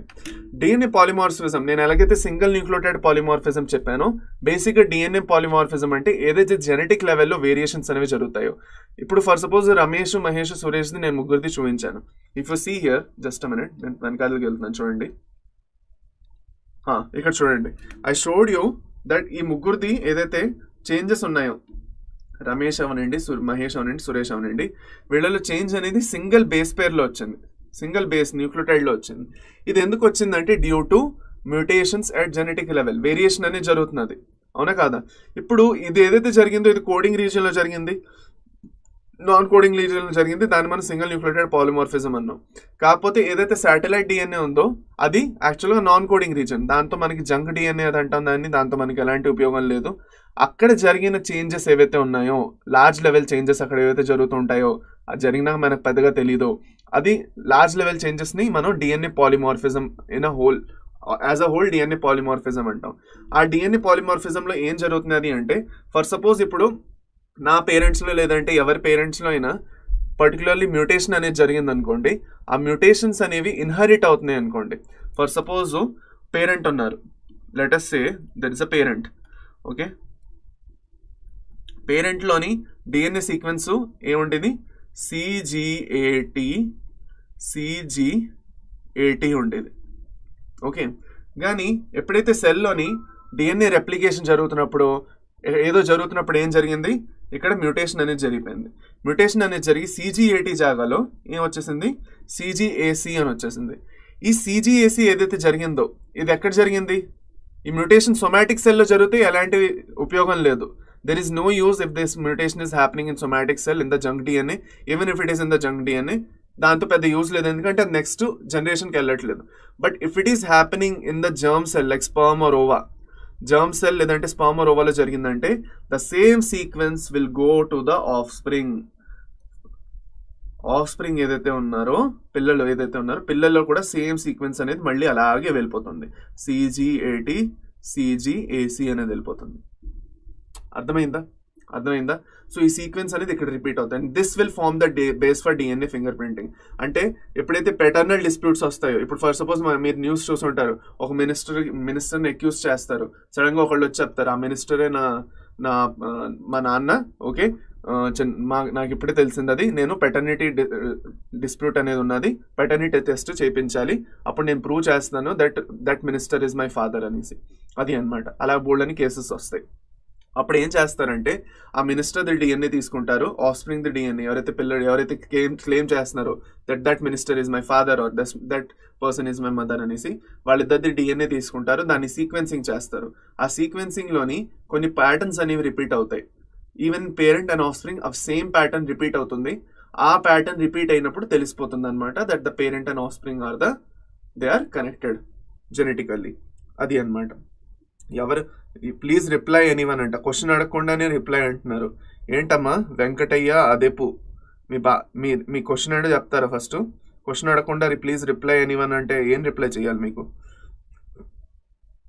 అది మీరు క్వశ్చన్ అడగకుండా ఆన్సర్ అడుగుతున్నారు, అది అనమాట. సో అది బేసిక్గా ఏంటి, నేను ఏదైతే శాటిలైట్ డిఎన్ఏలో ఏదైతే చేంజ్ వచ్చిందో, this is what basically is DNA polymorphism. DNA పాలిమార్ఫిజంలో ఏం జరిగింది, మ్యూటేషన్ ఏదైతే ఉందో ఇన్హెరిటబుల్ మ్యూటేషన్ జరిగింది, ఇన్హెరిటబుల్ మ్యూటేషన్ అనేది జరిగింది.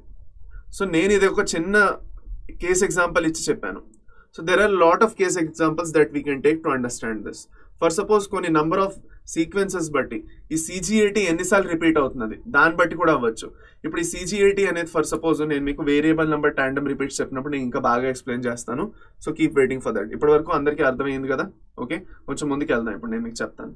ఓకే, అది చూడండి ఇక్కడ ఒకసారి ఏంటది ఇది చదువుతా. NCERT as polymorphism in DNA is basis of genetic mapping, it is essential that understand what DNA polymorphism means.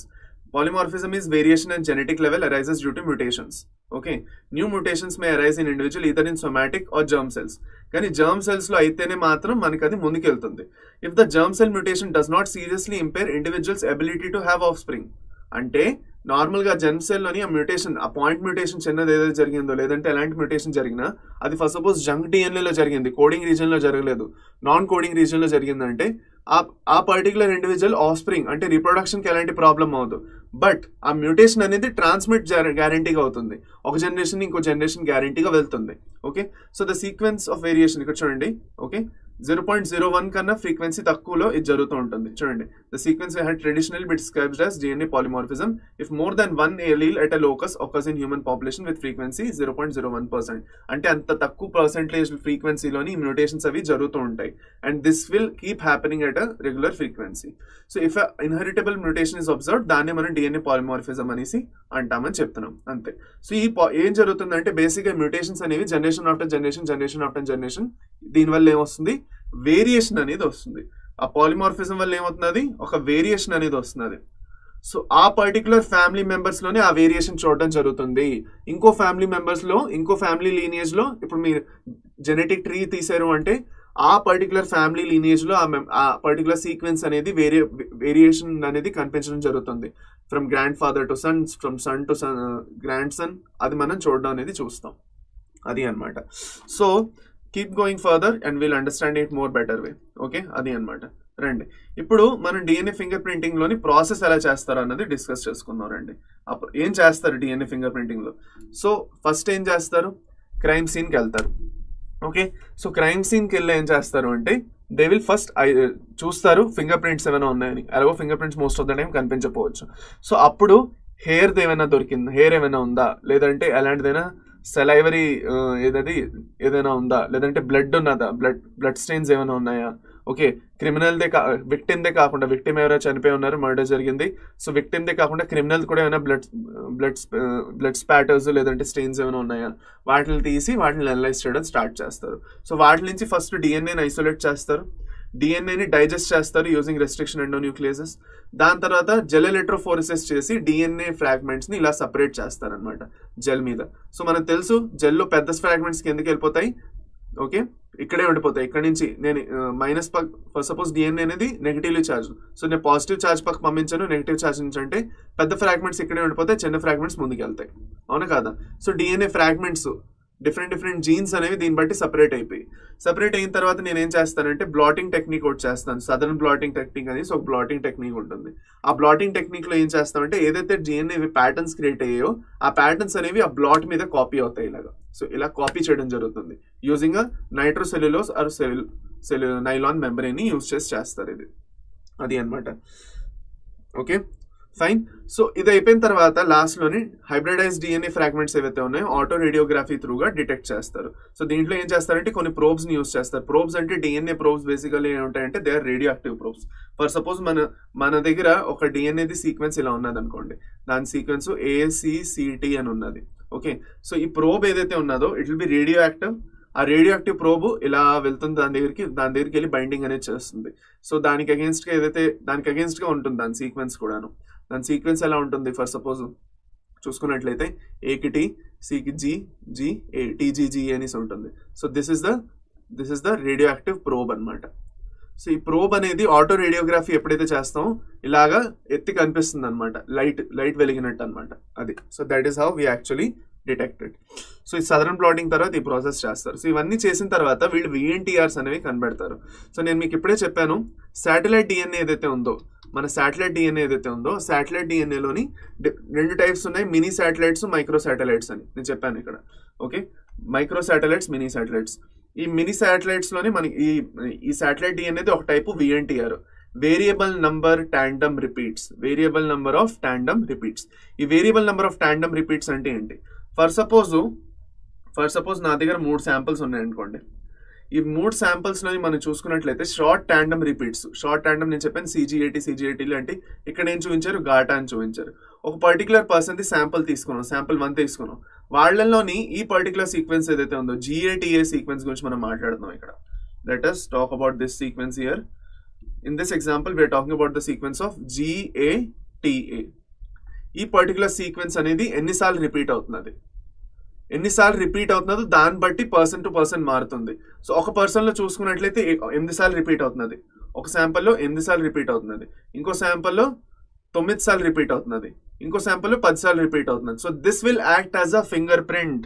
So ఎన్నిసార్లు ఈ సీక్వెన్స్ రిపీట్ అవుతుందో దాన్ని బట్టి అదొక ఫింగర్ ప్రింట్ లో యాక్ట్ చేస్తుంది. ఫర్ సపోజ్ నాకు క్రైమ్ సీన్ లోని లెటస్ సే క్రైమ్ సీన్ లో నాకు 2 శాంపిల్స్ దొరికి, ఓకే, ఒక విక్టిమ్ శాంపుల్ ఏమో 8 రిపీట్స్ ఉన్నాయి, ఇంకా ఇంకొకటి ఏదైతే క్రిమినల్ శాంపుల్ ఉందో దాంట్లో 9 రిపీట్స్ ఉన్నాయి. ఓకే, సో ఇప్పుడు నేనేం చేశాను అంటే అది కాకుండా ఇంకొక మూడో శాంపుల్ కూడా దొరికింది, 10 రిపీట్లోని శాంపుల్ కూడా నాకు దొరికింది. సో నేనేం చేశాను, ఈ 8 రిపీట్లు ఉన్న శాంపుల్, 9 రిపీట్లు ఉన్న శాంపుల్, 10 రిపీట్స్ ఉన్న శాంపుల్, ఈ 3 శాంపుల్స్ నా క్రైమ్ సీన్ లో దొరికాయి. ఓకే, నా క్రైమ్ సీన్ లో దొరికాయి. నేను క్రిమినల్ని పట్టుకున్నాను. Just a minute. ఓకే, ఇది ఏదైతే ఉందో 8 రిపీట్స్ ఉన్న శాంపుల్, ఇది విక్టిమ్ అనుకోండి, ఎవరైతే చనిపోయారో వాళ్ళది. ఓకే, ఈ 9 రిపీట్స్ ఏవైతే ఉన్నాయో 2 ఉన్నారు. సో ఈ 2 మీద డౌట్ ఉంది. ఇప్పుడు ఫర్ సపోజ్ డైరెక్ట్ గా మనం వెళ్ళి వీడే చేసాడు అని చెప్పలేం కదా, 2-3 ఉంటారు, వాళ్ళిద్దరు ముగ్గురు మీద డౌట్ ఉంటుంది, నువ్వు చేసావా లేదంటే నువ్వు చేసావా లేవు నువ్వు చేసావా అనేసి. వాళ్ళ ముగ్గురిది మనం సీక్వెన్సింగ్ తీసినప్పుడు మనకి క్రైమ్ సీన్ లో ఒకటి కనిపిస్తుంది, ఆ క్రైమ్ సీన్ దాంతో మనం దాన్ని మ్యాచ్ చేస్తాం. దీని గురించి మనం ఇంకా ఇప్పుడు డిస్కస్ చేసుకోబోతున్నాం, సో డోంట్ వరీ. ఓకే, దీని గురించి మనం ఇప్పుడు డిస్కస్ చేసుకోబోతున్నాం, so no need to worry. Just a minute ఆగండి. Okay,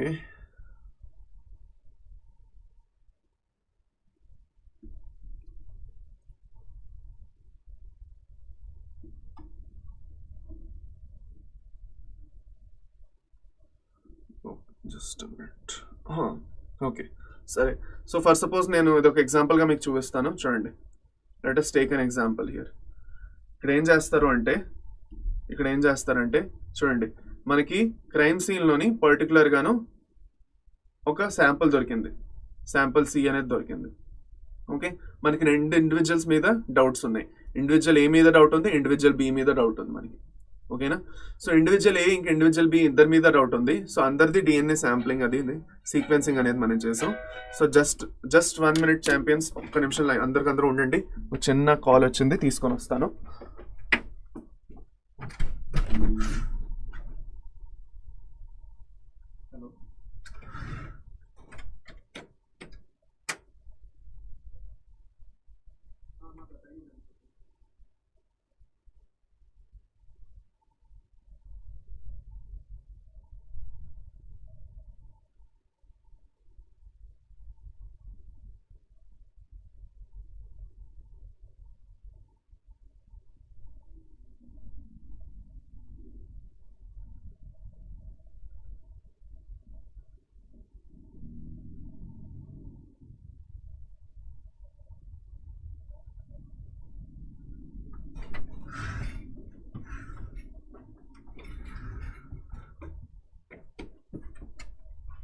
okay champions, sorry.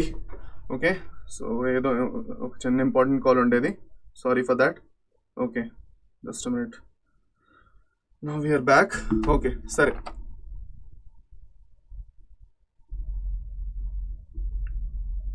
ఇక్కడ చూడండి, నేను మీకు ఒక ఎగ్జాంపుల్ చూపిస్తాను. ఇక్కడ ఏదైతే మీ ఎన్సీఆర్టీ బుక్లోనే ఇచ్చారు, ఈ ఎన్సీఆర్టీ బుక్లో వాళ్ళు ఏమన్నారు అంటే, ఒక క్రైమ్ జరిగింది. ఓకే, క్రైమ్ జరిగింది.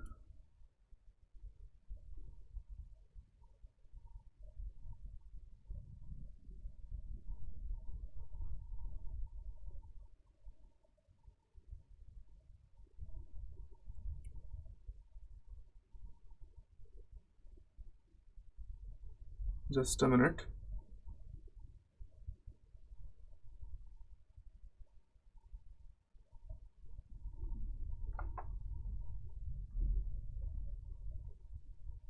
Okay, ప్రాబ్లం నడుస్తున్నదమ్మా, జస్ట్ అ మినిట్ ఆగండి.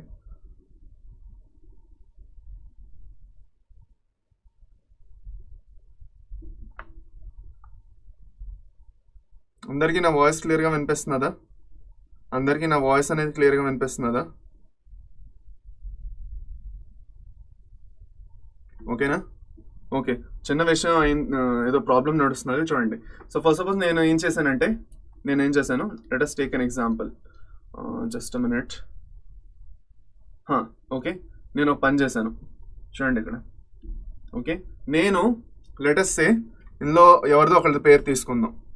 ఓకే, ఎవరిదో ఒకళ్ళ పేరు తీసుకుందాం. ఎవరి పేరు తీసుకుందాం? ఎవరిదో ఒకళ్ళు. రమ్యది పేరు తీసుకుందాం. ఓకే, రమ్య ఎవరైతే ఉన్నారో, రమ్య ఉన్నారు కదా, Ramya is a forensic scientist.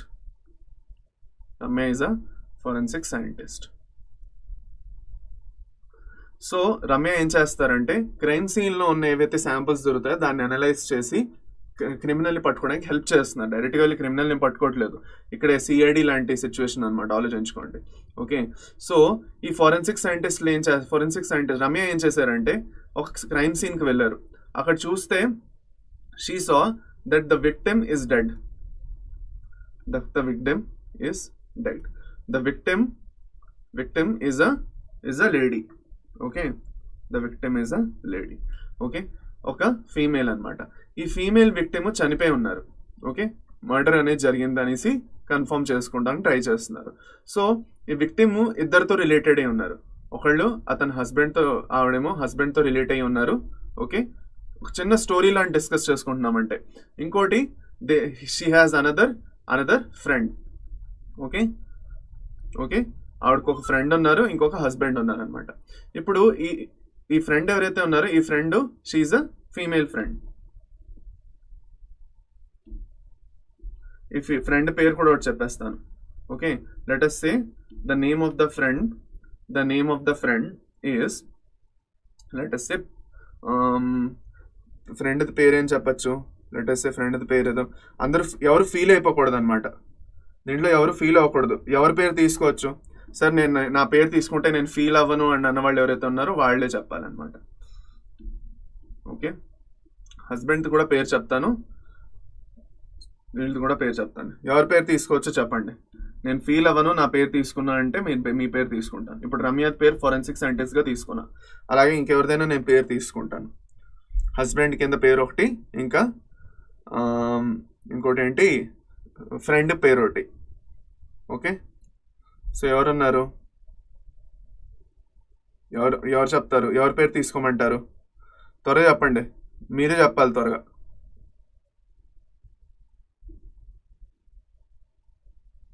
Shravan పేరు ఎత్తాడు. సో ఆ లేడీది హస్బెండ్ పేరు శ్రవణ్ అనమాట. ఓకే, ఆ లేడీది హస్బెండ్ పేరు శ్రవణ్. ఓకే, శ్రవణ్ చేయెత్తాడు, నా పేరు తీసుకోండి అన్నాడు. సో హస్బెండ్ పేరు శ్రవణ్. ఓకే, అది ఓకే. దాని తర్వాత ఎవరైతే చనిపోయారో ఆమె ఫ్రెండ్ పేరు ఏంటి?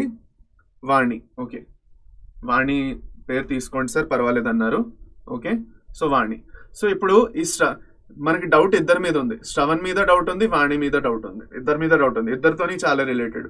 రీసెంట్గా ఇద్దరితోని మాట్లాడుతున్నది. ఓకే, వాణితోని మాట్లాడింది ఆమె, శ్రవణ్తో కూడా మాట్లాడింది.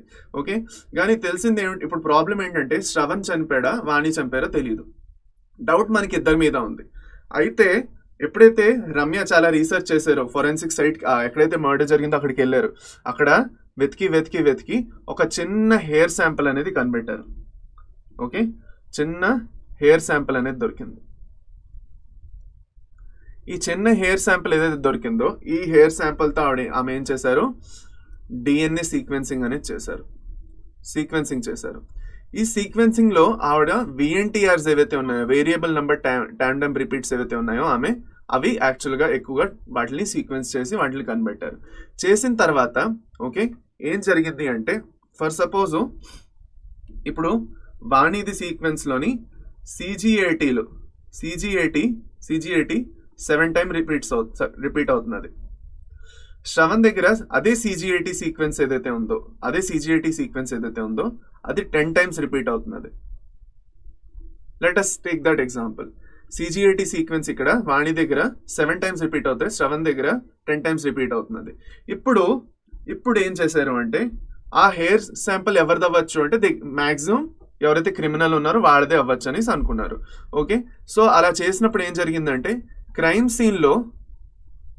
సీన్లో ఏదైతే శాంపుల్ దొరికిందో దాంట్లో ఉన్న సీక్వెన్స్లోని సిజిఏటి సీక్వెన్స్ ఏదైతే ఉందో అది యాక్చువల్గా 7 times రిపీట్ అయ్యింది.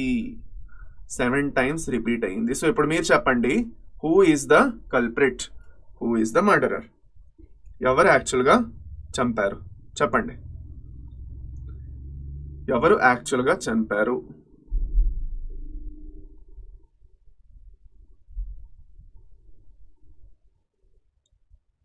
ఇప్పుడు మీరు చెప్పండి, శ్రవణ్ చంపారా, వాణి చంపారా? శ్రవణ్ చంపారా, వాణి చంపారా? చెప్పండి. ఈమెను ఎవరు చంపారు? వాణి చంపారు. అర్థమైందా? సో అలాగే ఇదే స్టోరీలోని ఇక్కడ చూడండి ఏం జరిగిందంటే, క్రైమ్ సీన్లోని ఫర్ సపోజ్ నేను చెప్పినట్టు వాణి ఎవరైతే ఉన్నారో వాణి సీక్వెన్స్ దొరికింది. ఓకే, కానీ మన దగ్గర ఇద్దరు ఇండివిజువల్స్ ఉన్నారు. మన దగ్గర శ్రవణ్ ఉన్నాడు, ఓకే, మన దగ్గర వాణి ఉన్నాడు. ఇప్పుడు వీళ్ళిద్దరి మీద మనకి డౌట్ ఉంది, కానీ వీళ్ళిద్దరిలో ఎవరో తెలియదు కాబట్టి మనం సీక్వెన్సింగ్ చేసాం. సో క్రైమ్ సీన్ లో దొరికిన సీక్వెన్స్ లో చూసుకున్నట్లయితే ఇక్కడ వాణిది ఇంకా క్రైమ్ సీన్ లో దొరికిన సీక్వెన్స్ మ్యాచ్ అయింది. ఇక్కడ ఇక్కడ ఈ రిపీట్స్ ఏవైతే ఉన్నాయో చూసుకోండి, ఇక్కడ ఈ సీక్వెన్స్ అనేది కరెక్ట్ గా అలాగే ఉన్నది, అలాగే ఉంది. So that will make a huge difference. So దీన్ని బట్టి మనకి అర్థమైంది ఏంటి, క్రైమ్ చేసింది వాణి అని అర్థమైంది. ఓకే, అదే అనమాట. So this is how DNA finger printing is used in forensics. అది అనమాట, అర్థమైందా? సో డిఫరెంట్ క్రోమోసోమ్స్ లో ఉన్న సీక్వెన్సెస్ ని సీక్వెన్స్ చేస్తారు, సీక్వెన్స్ చేసి వాటిని స్టడీ చేస్తారు. చూస్తే ఇక్కడ ఈ పర్టికులర్ సీక్వెన్స్ లో ఇంకా ఈ పర్టికులర్ సీక్వెన్స్ లో ఫుల్ మ్యాచ్ అవుతున్నాయి. Tandem repeats, short number of repeats ఏవైతే ఉన్నాయో అవన్నీ నెంబర్ ఆఫ్ రిపీట్స్ ఉన్నాయి అనేసి వేరే వేరే క్రోమోసోమ్స్ మీరు చూస్తారు. చూసి నేను అన్నట్టు ఒక CGAT మాత్రమే చూడరు, మొత్తం డిఎన్ఏలో ఉన్న సీక్వెన్సెస్ లో ఎన్ని రిపీట్స్, ఎలాంటి టైప్ ఆఫ్ రిపీట్స్ ఉన్నాయో అన్నిటినీ చూస్తారు. And with that they will finalize it. So దీన్ని బట్టి మనకు చూసుకున్నట్లయితే మనకి అన్నిటికన్నా నంబర్ వన్ మనకి డిఎన్ఏ ఫింగర్ ప్రింటింగ్ అనేది ఫోరెన్సిక్స్ లో వాడతాం. దాని తర్వాత రెండోది paternity test, paternity and maternity test చేయడానికి కూడా వాడతాం. అది అన్నమాట. ఓకే, సో దీన్ని బట్టి మనకి యాక్చువల్గా ఇవాళ ఈవినింగ్ క్లాస్ షూర్ కాదమ్మా ఐమాక్స్, ఇవాళ ఈవినింగ్ క్లాస్ నేను షూర్ కాదు. If there is a class I definitely put it on టెలిగ్రామ్లో మీకు పంపిస్తాను మెసేజ్. అది కాకుండా మీకు యూట్యూబ్లో కూడా తెలిసిపోతుంది క్లాస్ ఉంటే. ఛాన్సెస్ తక్కువ ఉన్నాయి, but if it is there I will definitely inform you. Okay, అది అనమాట. సో దీంతో ఇవాళ మనది డిఎన్ఏ ఫింగర్ ప్రింటింగ్ ఇంకా హ్యూమన్ జీనోమ్ ప్రాజెక్ట్ కంప్లీట్ అవుతుండే కాకుండా molecular basis of inheritance chapter ఏదైతే ఉందో అది కంప్లీట్ అయిపోయింది. It is completely done. Okay, next మనం ఇంకా బయోటెక్నాలజీ చాప్టర్ అనేది స్టార్ట్ చేయబోతున్నాం. Okay, so the next chapter will be doing is biotechnology, but before that will be doing PYQs, previous year questions చేస్తాం. Okay, మంచిగా previous year questions solve చేసుకుంటాం. ఆ previous year questions అయిన తర్వాత మనం కొత్త చాప్టర్ అనేది స్టార్ట్ చేస్తాం. So with that thank you very much for today's session. Attend అయినందుకు అందరూ యాక్టివ్గా. ఓకే, అండ్ మళ్ళీ నెక్స్ట్ క్లాస్లో కలుద్దాం. అప్పటి వరకు bye, take care and have a nice Sunday, have a nice day. Bye champions, bye.